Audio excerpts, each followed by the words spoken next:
ايه يا جماعه، والناس تختار الكرنب يعني ايه؟ يعني ايه؟ طب معلش. على الاقل في فوائد. كروان كلب بيكنوا عنده 2 سنين ونص.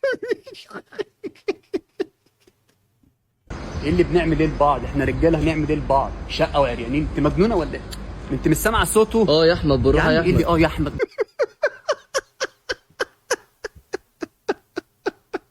واولادي احمد ومحمد وعبد الرحمن كل سنه وهم طيبين وادامهم الله في حياتي. حضرتك طالع برنامج ده تسلم على عيالك؟ هم في البيت موجودين متلقحين. يا مساء الفل او صباح الفل، عاملين ايه؟ وحشتوني جدا جدا جدا جدا والله العظيم. اسف ان بقالي اكتر من 15 يوم او داخلين في 16 يوم ما نزلتش حاجه، وانا عمال اقول لكم ان انا قربت، بس الموضوع بيبعد على ما اظن يعني. بس رايحين فين؟ تعالوا اما نشوف المشروع الجديد اللي خلص خلاص. بس ما تعودوش على كده اكيد يعني، مش كل فيديو هنزل لكم مشروع جديد، ما بيخلصش في يوم وليله يعني يا جماعه. نبص قبل وبعد.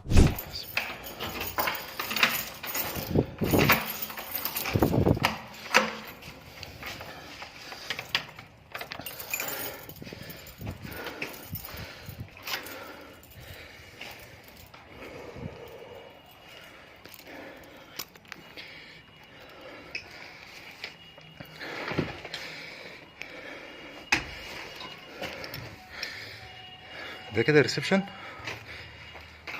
قطعتين، أوضة نوم،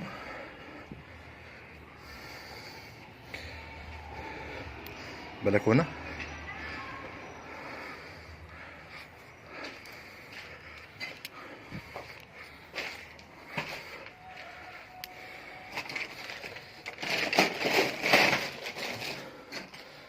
ده مطبخ، حمام، أوضة تانية،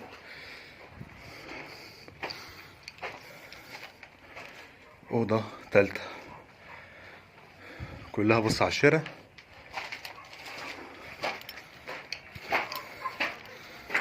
ده الفيو الخلفي.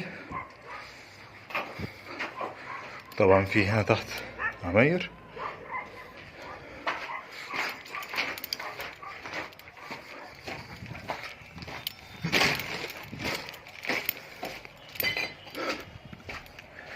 وده الفيو الأمامي، وتحت برضه بص على العماير والشارع الرئيسي.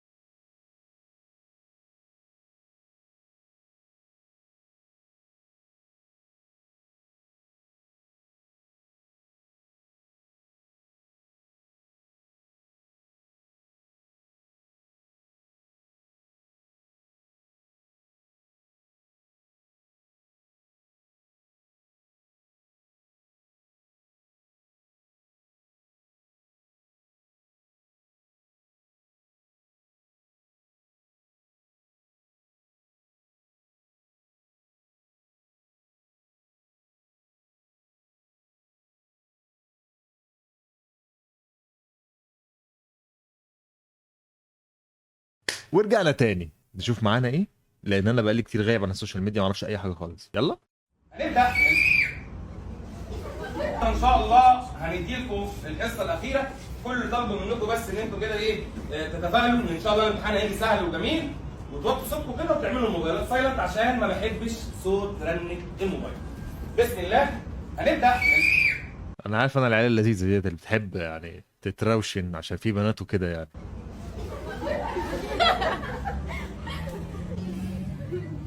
انتي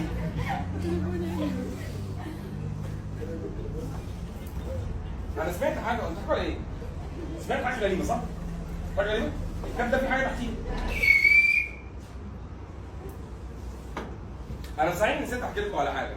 في مره كده نازل من عماره كده، كنت عند ناس صحابي الساعه 2 بالليل، وانا نازل كده لقيت واحده شكلها غريب. بنت والساعه 2 بالليل. كنت مستغرب جدا لدرجه ان انا قلت لها انت واقفه كده ليه؟ جايه منين؟ ولا انت ايه اللي انت لابساه؟ وشكلك عامل كده ليه؟ قالت لي مفيش حاجه ممكن بس تفتح لي الباب بسرعه. فتحت لها باب العماره وخرجت انا وهي. قالت لي بس ممكن توصلني لاول الشارع؟ قلت لها انت وانا اعرفك؟ قالت لي ايوه تعرفك، ده انا اخويا بيحضر معاك كل محاضراتك وفي علامه مميزه يقعد يصفر يصفر انت اللي بتصفر يا حسن، انت يا حسن تعالى. انت بتصفر لي في حسابي فاكرني مش هجيبك؟ انا عامل حوار عشان اعرفك، تعالى حبيبي. ايه ده؟ ايه الجمدان ده؟ التكنولوجيا رايحة بينا لفين يا جماعة؟ عاجل ورسميا ظهور اختراع يسمى شاحن الديسكتوب. ياه، اختراع مذهل، مش معقول. ايه ده؟ تقدر تطلع بطاريتك من تليفونك وتشحنها في الديسكتوب ده. سبحان الله. لا انا انبهرت. ايه ده؟ ايه ده المشاريع اللي كلها انبهارات دي؟ ايه ده؟ ازاي الكلام ده؟ ان شاء الله الفترة الجاية هعمل لك ريفيو عنه. لا ده هتلاقيه غالي جدا، ده مستحيل، ده اختراع جبار. طلع البطارية من اهلا بكم اعزائي المشاهدين في حلقه جديده من برنامجكم ايه الموضوع. في البدايه احب ارسل تهنئه للباشمهندس عماد مسعود زوجي الحبيب. احنا مالنا ومال جوز حضرتك؟ بتهنيه في البيت يعني، عندكم بيت تقعدوا تتكلموا فيه مع بعض، مش قدامنا يعني. واولادي احمد ومحمد وعبد الرحمن كل سنه وهم طيبين وادامهم الله في حياتي. حضرتك طالع برنامج ده تسلم على عيالك؟ هم في البيت موجودين متلقحين، روح سلمي عليهم وقول لهم قدامكم الله في حياتي يا اولادي. هو يبوس ايد امه والتاني جوزك يقول لك كتر خيرك يا مراتي يا حبيبتي على راسي، والكلام ده كله مش قدامنا يعني. وطبعا عمي رجب مش هنساه، كل سنه وانتم طيبين. عم رجب ده البواب ده ولا ايه؟ مش مشكلتنا. هو ايه بقى الموضوع عشان انا مش فاهم؟ هو اسم البرنامج ايه الموضوع؟ والله فكرة صحيح مظبوط. ايه يا حبيبه قلبي، انا وصلت عند الواد اللي بيعكسك انت بتشاور على مين يا نجم؟ اوعى تتكلم وتفتح بقك يا هو الواد اللي عامل استشوار. ماشي هضربه واكلمك. تضرب مين يا صاحبي؟ اوعى تفتح بقك يا انا بتعكس خطيبتي حبيبه قلبي. ماشي اقفل انت دلوقتي يا قلب سلام. مساء الخير. مساء النور يا صاحبي. حضرتك انت لسه معاكس خطيبتي من شويه. خطيبتك مين دي؟ خطيبتي اللي كانت لابسه احمر في حلقي. الجامده دي. هي فعلا جامده. ايه يا عم في ايه؟ بقول لك خطيبه يا جدع، انت مجنون ولا ايه؟ وبعدين انت شكلك شاب كول وجنتلمان، عيب لما تعاكس بنات الناس يعني. لا انا عاكسهم وعافيه كمان. يا عم عافيه ده زيت يا صاحبي، والناس كلها عارفه بكده. انا طالب منك طلب صغير. ايه يا نجم؟ هتصل بخطيبتي واسمعها صوتك وانت بتتضرب مني. ازاي يعني؟ يا عم زي الناس ما كلها بتتضرب يا اخويا. صباح الفل. قليلين دول قوي. طب صباح الفل تاني. صباح القشطه عليك. خلي بالك دي فلوس جمعيه وانا سالفها. ولا يهمك. هتصل بيها ماشي. ماشي يا نجم. الو. ايه يا حبيبه قلبي، انا ماسكه في ايده اهو عمال اضرب فيه، انت مش سامع صوته؟ يا احمد بالراحه يا احمد. ايه؟ بقول لك بضربه وانت مش سامع صوته؟ يا احمد بالراحه يا احمد.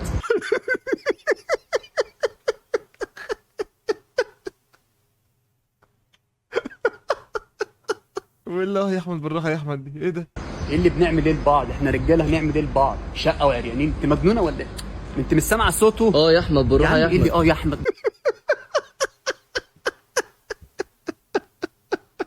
ما انت مصمم على يا احمد. احنا كده انت كده مش بتتضرب يا اسطى، انت كده بنعمل. ما انت عايز نقول ايه يا ايه؟ عم؟ ايه يا حبيبه قلبي؟ هنكون بنعمل ايه؟ ده راجل زيي، هنعمل ايه في بعض؟ هو انت يا اسطى بتقول ده؟ ايه يا حبيبه قلبي؟ ما تيجي يا اسطى بقى الفلوس عشان انت كده كسفتني. ايه؟ بصراحه فكره جامده جدا. بصوا الفيديو ده وانتوا هتعرفوا ان الاعلام بتاعنا هو سبب الفساد كله، هو أس الخرا اللي بيحصل في اي حاجه. صدقني والله من غير حلفان احنا عارفين ان هو سبب كل حاجه، عارفين. ما وصلني ان انا بدل ما الفرحه، انا كنت كلمه طايره من الفرحه دي قليله بجد، قليله ان انا طايره من الفرحه بسببهم. انا متنكد عليا من ساعه. ولا يتنكد عليكي ابدا. وانتي يا استاذه فاطمه ليه بتعيطي كده؟ والله صعبان عليا هي وضعها دلوقتي. وضعها ايه؟ وضعها ناجحه وحلوه وزي القمر. يا رب هو ده وضعها، دايما، يا رب والاولى دايما. على دفعتها. يا ده رب وضعها. دايما. وضعها يا رب. اي حد في الدنيا يا الله رب اكبر دايما. ربنا يزيدك يتمنى يبقى فيه. بتعيطي ليه؟ يا رب دايما. افرحي ببنتك. كنت فرحانه جدا ان بنتي فرحانه، يعني فرحانه ان اتصلت على باباها قبل اول ما نجحت. ومش انت بتتشلي ولا ايه يا حاجه؟ في ايه؟ نجحت في الثانويه العامه يعني؟ مبروك. ايه الافوره بقى دي؟ تقول له ان في حفله تخرج وكده عشان يجي، والله ما رد عليها، والله ما رد عليها. مالكش حق يا حاج. لو انت كنت بتكلميه بالافوره دي فعنده حق، انما انت مالكش حق يا حاج تعمل كده في بنتك. فحرام لما يعني ما تبقوش انتوا الدنيا ده بتفرح يوم واحد. يوم ايه؟ وده يوم كاتب كتابها ولا يوم نجاحها؟ بترسلك على حل يا حاجه. حتى لو ولو في غلط مش غلط فرح، ده غلط يعني، انا اللي سمحت بكده. معلش. السلام عليكم جماعة. ما حدش يجيب صورة سوسي، كفاية ترندات صباع باللحية فيتش أول حاجة. يا عم خليك في اللي انت فيه. أنا رحت لها واتأكدت كمان في المنطقة عندها من قرايبها اللي فاتحين كافيه. رحت المطريه النهارده، كنت كمان في مدينتي. المطريه بقت في مدينتي ولا ايه؟ ولا انت رحت المطريه بقى كده رحت على مدينتي؟ مش فاهم يعني ايه اللي جاب مدينتي جنب المطريه. واتاكدت ان سوسي يا جماعه بره وفي كارثه استئناف. كارثه. وامها كانت عند محامي امبارح، فمحدش يجيب سيرتها تاني، هي بره. بلاش شكر الافوره تو والترنتات علينا. على مين؟ انتوا مين؟ سعركم ايه في السوق؟ مش فاهم يعني. ترندات ايه على اشكالكم دي؟ يعني الواحد لو عايز ياخد ترند ياخد ترند على حد يستاهل. يا ابني انتوا مالكوش قيمه، انتوا حبه شحاتين قاعدين على السوشيال ميديا وشكرا على كده. لا عندكم محتوى ولا عندكم زفت ولا هبال. صباح الفل يا اخواتي، عاملين ايه؟ جماعه مين يا جماعه اللي بينزل استراحات كده بيقول الكرومب ولا كروان مشاكل؟ ايه يا جماعه؟ يا عم اكيد الكرومبو طبعا. والله العظيم لو قالوا لي الفسيخايه اللي ريحتها تقرف في الكلب حتى والله ما يرضى ياكلها، ولا كروان مشاكل، انا هختار الفسيخايه لان عمري ما دقتها في حياتي. ايه يا جماعه والناس تختار الكرومب يعني ايه؟ يعني ايه؟ طب معلش، على الاقل في فوائد. كروان كلب بيكنوا عنده 2.5 سنة. والله العظيم صدفه كروان ده هو اللي فات. كروان للتبني موجود عندنا في محلات 1 2 3 خلي بالكم عشان كروان كلب شرس. حتى بعد ما بقى كلب برضه في نفس الخصله دي. اللي هياخد الكلب ده يبقى عارف ان هو كلب اجريسيف شويه. احنا على طول دايما نقول عليه كروان مشاكل لان هو على طول بيعمل مشاكل. لا خليه بقى قاعد عندك بقى، خليه. لا لا لا مش طبيعي. الهاتف اللي قدامك ده فيه مميزات هتسيطر على العالم كله يا راجل.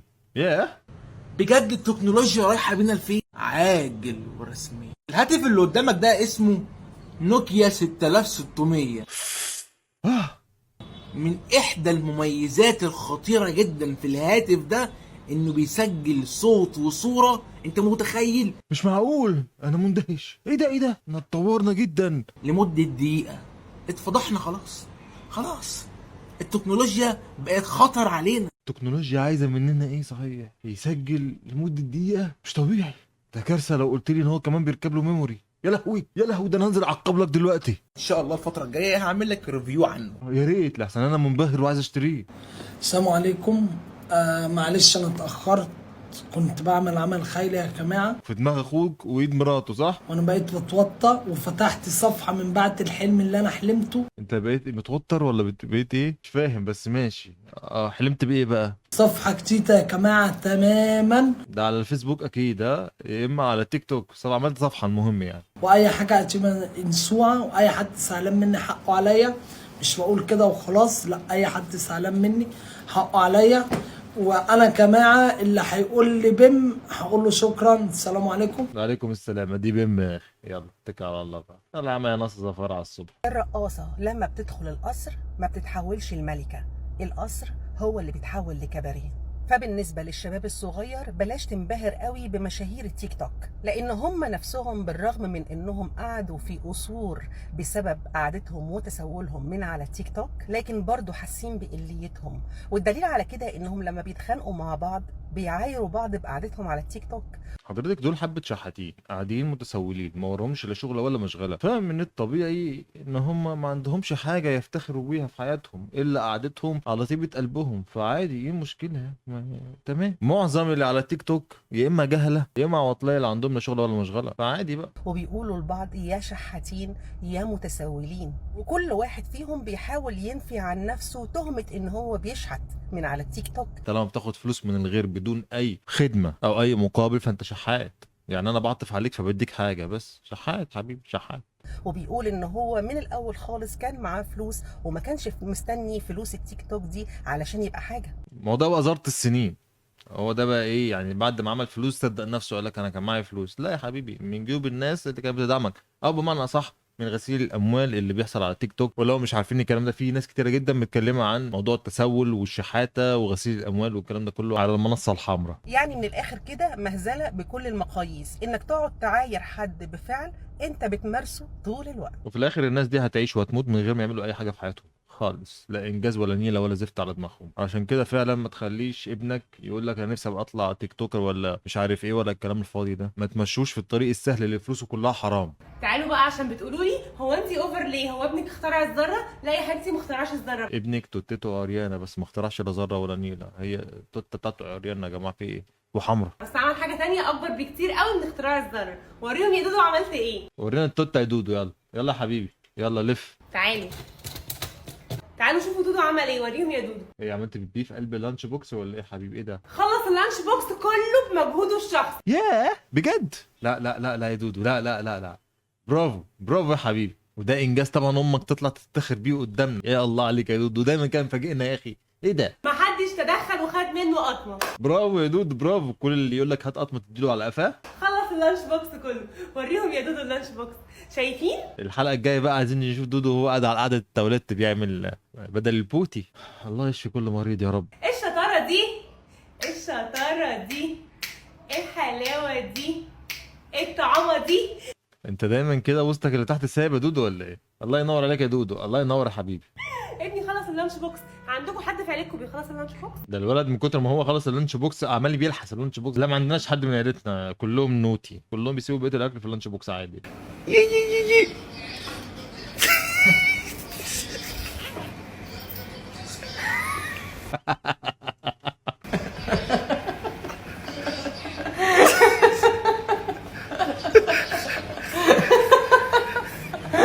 لا تعايرني ولا عايرك، الهم طايرني وطايلك. فاتيكا زيت محمود للشعر. انا سمعت ايه ده؟ ايه ده؟ ايه القرف ده؟ فاتيكا زيت محمود للشعر ازاي؟